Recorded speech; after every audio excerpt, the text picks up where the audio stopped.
Good afternoon, everybody. A very warm welcome to this afternoon's Armchair presentation. For those of you that don't know who I am, my name is Barry. I'm the Sales and Marketing Manager here at Bixton Travel, and today we are joined by the lovely Sally Murphy, who is joining us from South Australia. Hi, Sal. Hi, Barry. Hi, everyone. Thanks for having me. No, you're very welcome. We're a pleasure to have you. Of course, Sally is here to talk about all things Holland America, but in particular about the incredible circumnavigation opportunities that are now available, not just in late 2021, but also in 2022. But I'm not going to spoil Sally's thunder. Sal, I'll hand straight over to you. Thanks, Barry. Well, welcome, everybody. Thank you for joining me. It's good to be in the West again. I've not been over to WA for 13 months now, so very excited to get back when our travel budgets allow it sometime soon, I hope. So I thought what we'd do this afternoon is really start by talking about the elephant in the room. And that is the enhanced health protocols that all cruise lines will have to be looking to resume sail in the future at some point in time. And the team at Holland America Line have our highest priority as compliance, environmental protection, and the health, safety and wellbeing of our guests, crew, and also the communities that we visit along the way. Now, some of the enhanced health protocols, and please understand, ladies and gentlemen, this is truly a work in progress because things change hourly, daily, weekly, monthly, according to worldwide health protocols. But at Holland America Line, some of our enhanced health protocols will be health screening and education prior to embarking your cruise, enhanced sanitation procedures, and it's something at Holland America Line we've always been very, very careful of with cleaning touch points and hand sanitising. That's going to be taken up another step. It will be a reimagined guest experience. We have to face that. There will be social distancing. There will be reduced numbers at the various venues around the ship.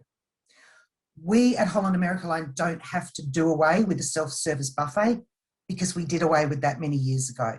So in our casual dining venue, our crew have for many years served our guests. So that won't need to change in the future.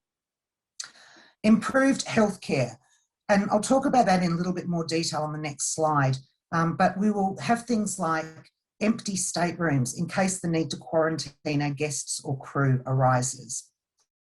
Enhanced HEPA filter ventilation systems throughout the ship, and also collaboration with our local partners regarding what's going to happen if we do have someone on board who tests positive and how are we going to care for that person and everybody else on board as well. So there are a lot of behind the scenes things going on at the moment, and will continue to go on until we resume sailing. And then I'm sure even once we resume, it will be changing as the world changes as well. Now, I do want to just touch on healthcare because we at Holland America Line are very proud of the fact that for the past 10 consecutive years, we have been voted best medical facilities on board a cruise ship. Now, I say for the last 10 years, this was not awarded to anybody in 2020. Basically, the awards didn't happen in 2020 as none of us were sailing when the awards were given out. So you can rest assured that we do have incredibly high standards of healthcare regarding our infirmary, doctors, nurses, and equipment on board Holland America Line ships. Now, for those of you who haven't cruised with Holland America Line before, I can tell you that we are different. And the reason that every cruise ship that's in the marketplace at the moment survives is because they all have a point of difference. At Holland America Line, we're a premium cruise line, and we're dedicated to explorers, to foodies, to music lovers. If you want water slides, roller coasters, go-karts, rock climbing, then I can tell you now, we're not the cruise line for you. But if you want perfectly sized, refreshingly uncrowded ships where the experience that you'll take away is a once in a lifetime experience, then you really should consider Holland America Line as an option. For explorers, who are explorers? They're people that experiences matter more than things. They want to immerse themselves in the destination that they're visiting.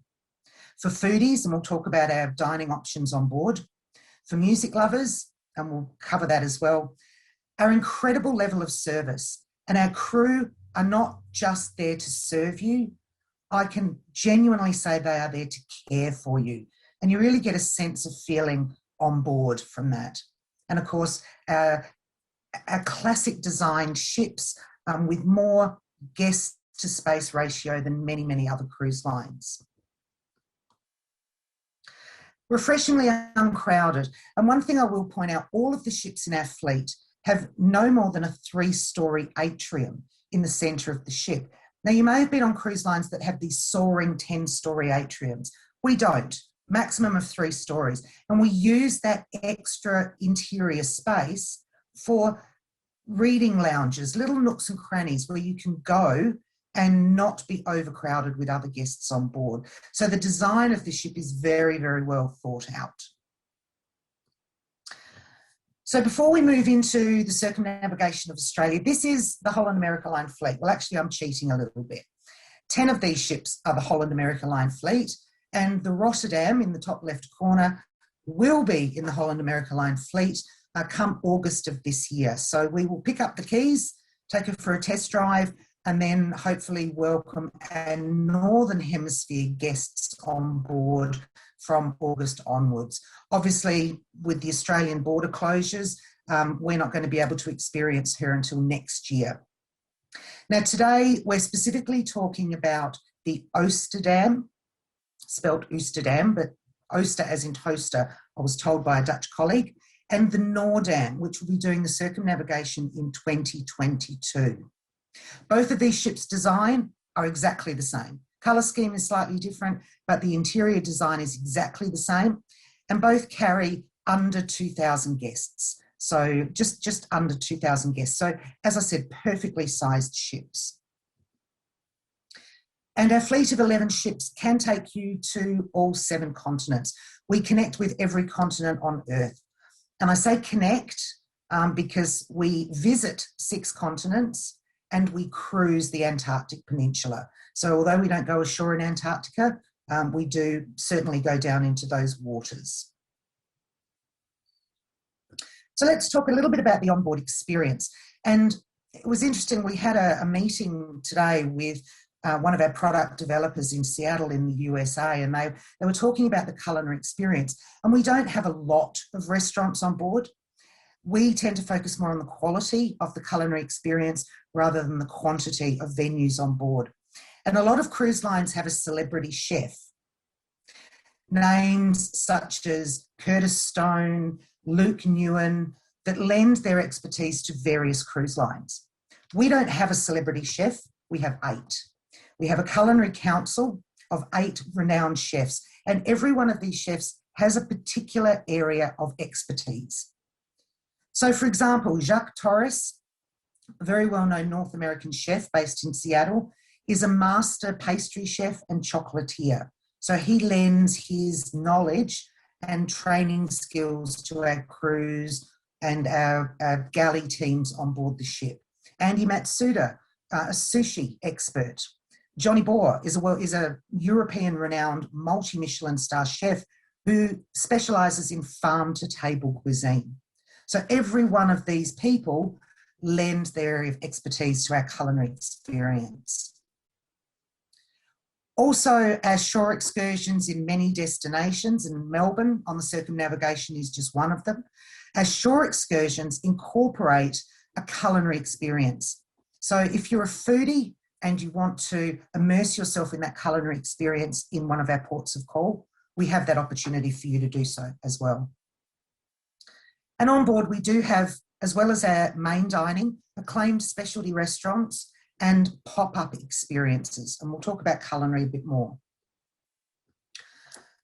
So the photograph you see on the left-hand side is our 2-tier restaurant, the dining room, very originally named the dining room, on the Noordam. So the layout and design is exactly the same on the Oosterdam. As I said, just the colour scheme is slightly different. So this is open for breakfast, lunch and dinner, 7 days a week. This is included in your cruise fare. But in addition to the dining room, we have some specialty restaurants on board Oosterdam and Noordam, including the Pinnacle Grill, Rudy's Celle de Mer, which is a pop-up restaurant featured 2 or 3 times on every sailing, and our Italian-inspired restaurant, Canaletto. And all of those 3 venues do attract a small surcharge. We have casual dining on board. As I mentioned, our casual dining buffet is not self-service, that's the Lido Market. But again, it is a more casual, relaxed atmosphere than the dining room. Dive-in poolside, which are gourmet burgers, nachos, fajitas, hot dogs, no surcharge for those. Open from midday till 5 in the afternoon. Every day, except for port days, we have traditional Dutch high tea at 3 p.m. and 24-hour room service in your stateroom is complimentary on Holland America Line.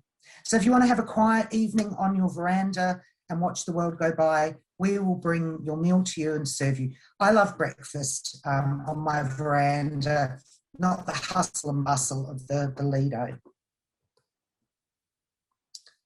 Now, we talked about entertainment on board briefly, but Holland America Line truly have some extraordinary musical entertainment on board our ships. It's not just a resident house band that after dinner pulls out the sheet music and plays golden oldies and hits from the 80s, 90s and noughties.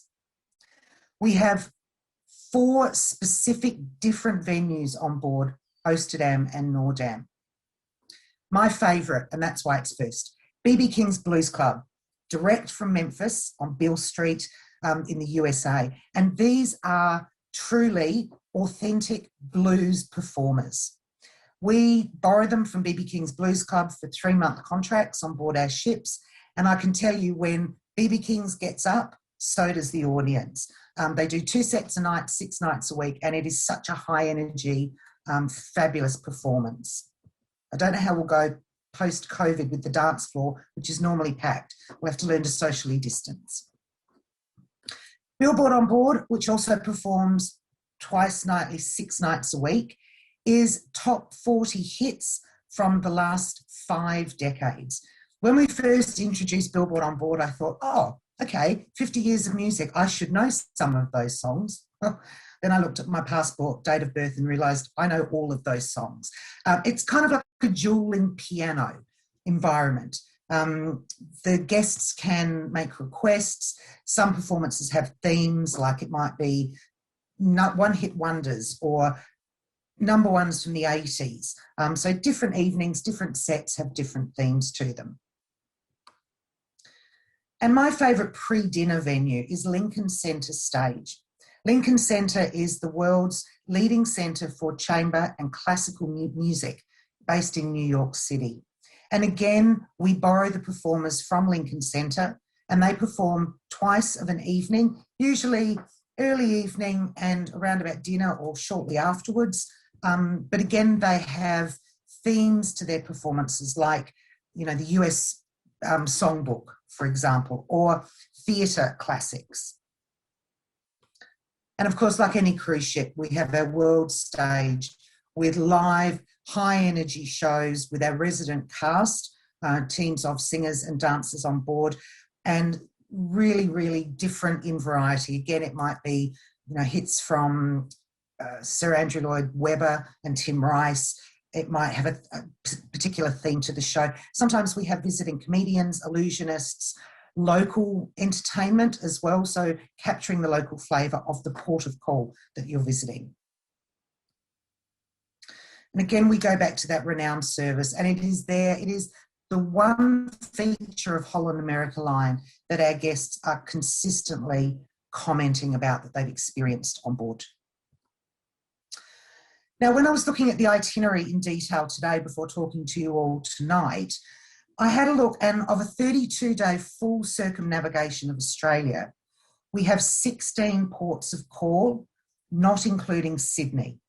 So that means 15 sea days that you can relax and enjoy what's available to you on board the ship itself. One thing I will say in the itinerary, we only have one 3-day stint of sea days, and that's leaving Cairns to go up to Darwin around Cape York and Torres Strait. There is a 2 sea day in a row from Albany through to Port Lincoln in South Australia, and all of the rest are single sea days broken up with ports of call.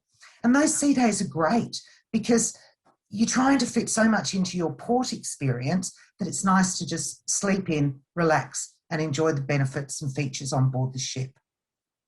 Maybe enjoy the greenhouse, spa and salon. Get a massage, pedicure, manicure, or take in our spa-like facilities on board. There is an additional charge for spa treatments. Now, I know the fitness centre is on board all of our ships. I walk past it on my way to dinner every night. State-of-the-art fitness centres, I probably should spend more time in there, with the most inspirational views. So you are right at the front of the ship, up on deck 9. So all of these pieces of equipment are facing out to sea on a sea day. And if that doesn't inspire you to exercise, I don't know what will.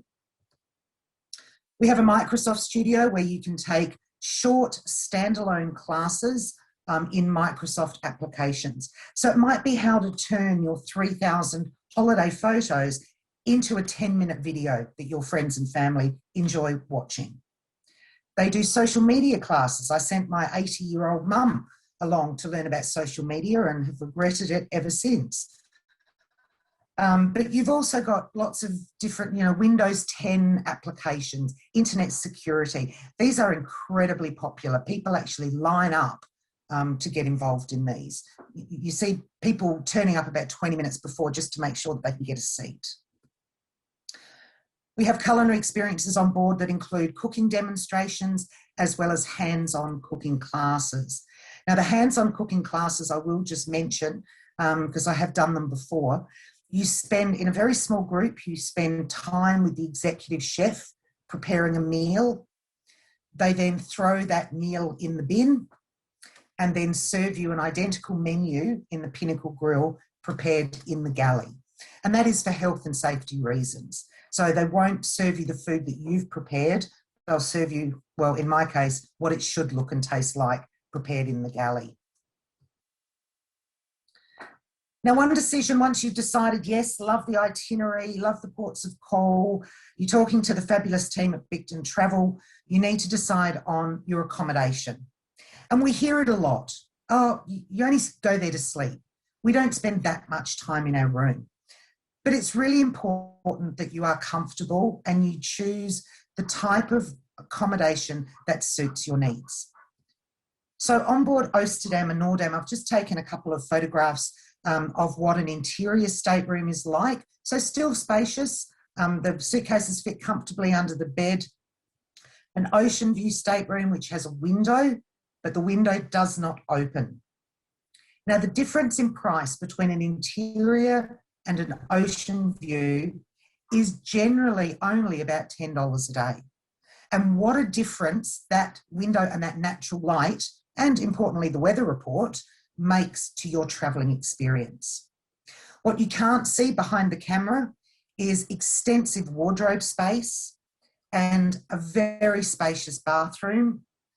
And by spacious, I mean it's not a shower curtain, it's a proper glass shower cubicle, plenty of vanity space as well, and room for you to move around.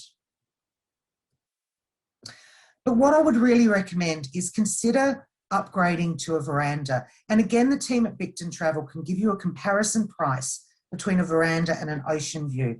And I think you'll be very surprised the extra space and benefits that you get. The interior of the stateroom is almost exactly the same as an ocean view. The difference is the outdoor space, which you will get a lot of use out of. And please remember, folks, on a circumnavigation, we are going anti-clockwise around Australia, and everybody wants a stateroom on the port side, the left-hand side of the ship. When we are at sea, we are more than 12 nautical miles offshore and you can't see land. And when we come into port, we may tie up port side to the dock or starboard side to the dock, depending on the port of call we're visiting. So it really doesn't matter which side of the ship your stateroom is allocated on. But having that extra outdoor living space is, to me, a deal breaker. It changes the experience completely. Let's say you're celebrating something special. Might be a special wedding anniversary, special birthday. You might be celebrating life. And Lord knows we all need to do that after the year that we've just had. You might want to upgrade to one of our beautiful Neptune Suites, which is much more spacious. A separate dressing room, a double vanity, a separate shower and bath. So again, worth considering. We've all not spent any money on travel for a year or two, and this just might be the little extra bit of luxury that you're looking for. Okay, so the ship is not the destination, but we've shown you around, we've shown you just a small amount of the features on board a Holland America Line ship, in particular the Oosterdam and the Noordam. But now let's drill down a little bit on the itineraries that we're talking about today. And I say itineraries, this is the mother itinerary. So this is the 2021 Circumnavigation of Australia from Sydney, returning back to Sydney. It's a 32-night itinerary that travels up the Queensland coast through the top end with 2 international ports of call, Dili in East Timor and Komodo Island in Indonesia. Back down the West Australian coast and around across the Great Australian Bight through South Australia, Victoria and Tasmania. But we talk about itineraries. So this 32-night itinerary can be booked as 2 individual sectors. So on the same departure date, we offer a 21-day Sydney to Fremantle sailing, which just does the top and west of Australia. Or if you're looking for something a little bit shorter, that will still get you home to Perth or wherever in Western Australia you are in time to thaw the Christmas turkey, we've got a shorter 11-night cruise from Fremantle round to Sydney. Now, as I mentioned, we've also released the 2022 itinerary. This one is slightly longer and leaves a little bit earlier. So this year's goes on the 20th of November. Next year will be the 12th of November, and it goes from 32 days this year to 35 days next year. And the extra port of call, the itineraries are almost identical. The extra port of call is Hobart. So today we're going to just look at a few different, and sorry, that itinerary is also available as a Sydney through to Fremantle and a Fremantle through to Sydney. So the northern sector is still 21 days. The southern sector is 14 days. So a little bit longer. But I was looking at the ports of call. I thought 16 ports of call. Barry's given me 30 minutes. We're going to have to pick out some of the key ports and just mention some of the things that you can do in these places. And I've put the arrival and departure times on the ports of call that we're talking about. Looking at the ports that I didn't feature in this presentation, the shortest port of call we have on all itineraries Albany in WA, and we're there from midday until 6 p.m. The only other port which is less than 9 hours stay is Burnie in Tasmania, and that is 8 hours. So you can see we offer very generous time in these specific ports of call. So what is there to do in Cairns? Well, you can take a 90-minute catamaran ride out to the Great Barrier Reef and go snorkelling with lunch included. You can do the Kuranda Railway and the Sky Rail, which has breathtaking scenery. I've done both of these experiences, love them both.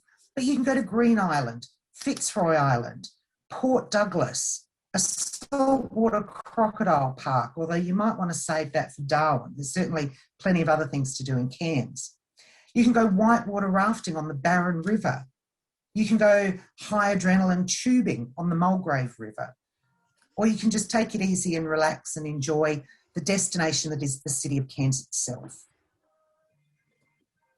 From Cairns, the next destination, the next port I chose to feature is Darwin in the Northern Territory. And we have a 12-hour stay in Darwin. So very generous if you want to go further afield out of Darwin, for example, Litchfield National Park, which is featured on the right-hand side of this slide. So Litchfield National Park, Tolma Falls, Wongi Falls. I never know if it's Wongi or Wangi Falls. I say Wongi Falls. You can take a trip down the Adelaide River and watch the jumping crocodiles. I'm not so sure about that fella. I think his name is Brutus. is a little bit close to the boat for my liking, that's for sure. You can explore historic Darwin. For those of you who are interested in military history, you can do a tour of the defence of Darwin. Ever since 1925, Darwin has been a key defensive city for Australia, or town. Explore the beautiful botanic gardens in Darwin. You can actually do that by Segway, which is great fun and very easy to learn and master if you've never ever done it before. Now, I wanted to feature Komodo Island in Indonesia because this is truly a unique destination. And I reckon that the two guys on the left-hand side have just come out of lockdown and they're so pleased to see each other and give each other a hug. These creatures are prehistoric. They are amazing. And one of the things you can do in Komodo is, and you can't do this independently, it has to be done with a guide, is do a walk, a very easy, gentle walk through the national park to observe these incredible creatures. Just don't get too close.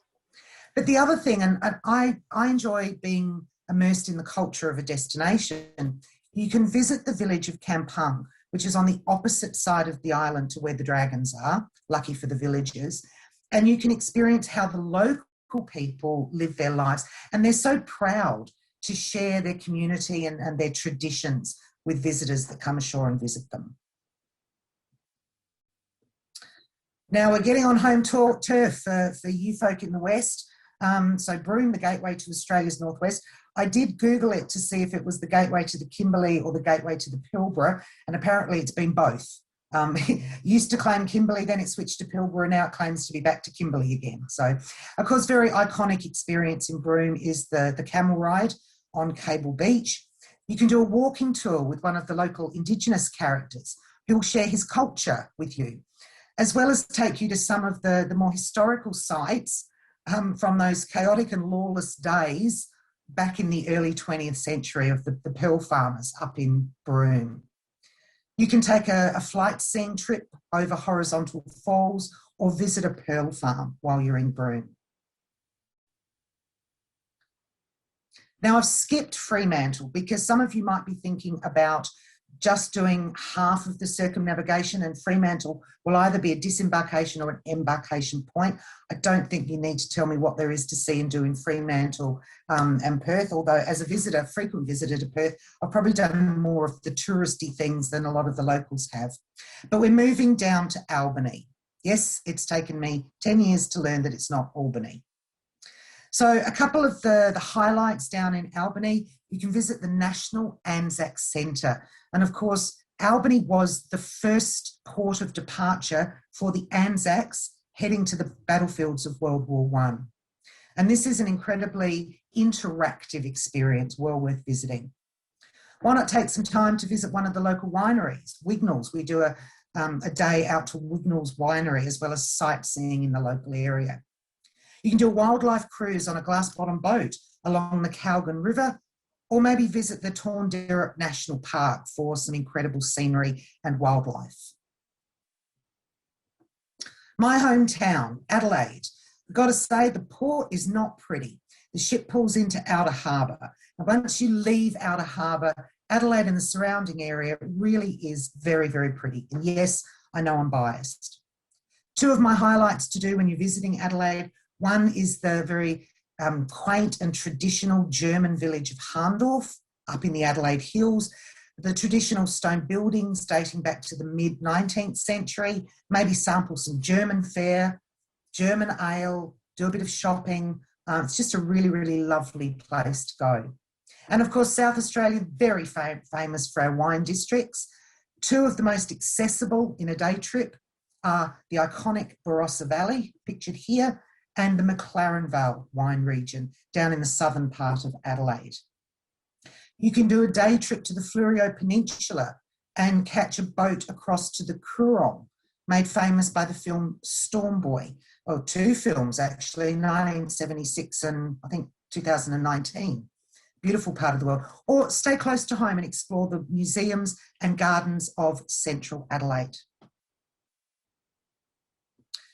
Kangaroo Island, of course, a year ago, suffered from the devastating bushfires, but is bouncing back really, really well. And the South Australian community have really supported Kangaroo Island during the COVID period that we've been through, supporting local tourism and injecting as much cash into the economy as we really can.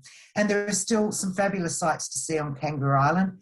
Seal Bay, where you can get up close and personal, not maybe as up close as this couple are, but you can still see the sea lions in Seal Bay. Flinders Chase National Park, to experience the geological formations of Admiral's Arch and remarkable rocks.